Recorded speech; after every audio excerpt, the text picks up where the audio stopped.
Esselamu Aleyküm ve Rahmetullahi ve Berekatuhu. Aleykümselam.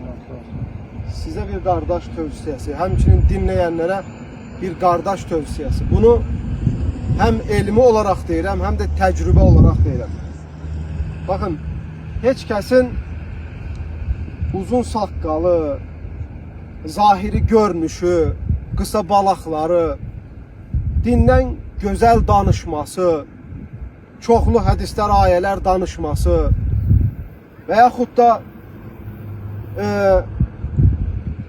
insanların arasında olarken gözəl əxlaq nümayiş etdirməsi sizi çaşdırmasın, sizi yanlış yola salmasın.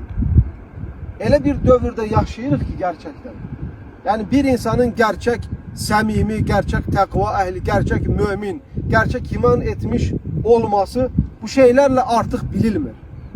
Çünkü saqqal qoyub saxtakarlıq eləyənlər o qədərdir ki, dindən imandan danışıb zahirən, əxlaqdan danışıb zahirən, ama gerçekte bunu hayatında tətbiq eləməyən o qədər insanlar tanıyırıq ki, artık zahiri şeylere göre insanlara aldanıp uymamamız lazımdır. Ben gerçekten tecrübeden de görmüşəm. Mesela elimdən, dindən, cemaatin içinde ahiretten danışanları görmüşəm ki, Müslüman kardeşlerine kim bəsləyir, nifrət bəsləyir.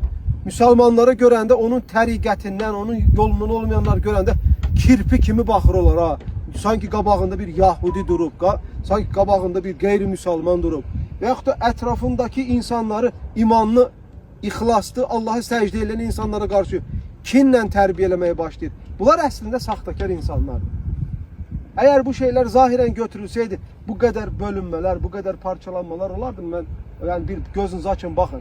Ne kadar adamlar var danışanda qəşəng xutbələr verirler. Qardaşlıq, birlik, beraberlik. Hemen onları, o çağıranları, o saqqalı var, birliğe, beraberliğe çağırır. Güya İslam'ı en güzel yaşayandı.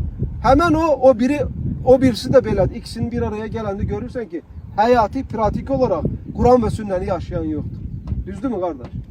Biz həmişə deyirik, bak ehli sünn olarak, Gürcistan'daki ehli sünn olarak, Qaracala cemaati olarak, biz kardeşler olarak her kelime şehadətdən insanlarla oturup dini müzakirə etmeye her zaman hazırıq.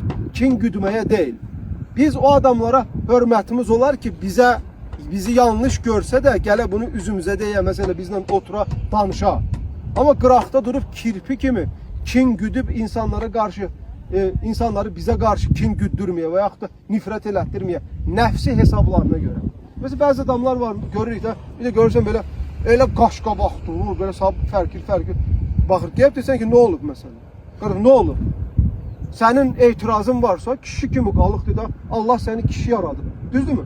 Gel qalıq de ki, kardeş, bak bu şeyi düz görmürəm veya da bu şeyi eşitmişəm. Oturaq biz bunu müzakirə eləyək. Allah Teala demir mi? İhtilafı Kur'an ve sünneye qaydarır. Biz ona göre elhamdülillah, ona göre ehli sünnəni dil olarak, əməli olarak da yaşayırıq. Biz ona göre indiyənə kimi Qaracala cemaat olarak elhamdülillah parçalanmamışıq. Çünkü biz insanların dalı ilə danışıp üzüne gelende lal olanlardan değilik. İtirazımızı dediğimiz zaman insanların üzüne de değilik. Ve karşılıktan da insanlar onu değilik. Mesela bəzilər olub gelip deyir, kardeş falan belə danışır, falan belə. Deyirik, kolundan tut, getir, oturaq danışaq. Hatta o adam ben sevməsəm, o adamdan şəxsən nifrət eləsəm belə, bir gün qalxıb desə ki, gel biz dinlə məsələni çözək, biz ona hazırıq. Çünkü dinimiz bize bunu əmr edir, belə olmalı. Yoksa nəfsimizə qalsa var ha, nəfsimizə qalsa biz aynı cahiller kimi bir şey tepki verebilir. Ama biz Müslümanız. Biz La ilahe illallah demişik, biz bu dini seçmişik, biz bu əqidəni, inancı seçmişik. Ona göre kardeşler, çalışın her zaman. Hayatınızda meyar zahiri görünüş olmasın, zahiri danışıq olmasın, zahiri bakış olmasın. Her zaman hayatınızda meyar dini əmrləri tətbiqat olsun. İnsanlara da bununla değer verin.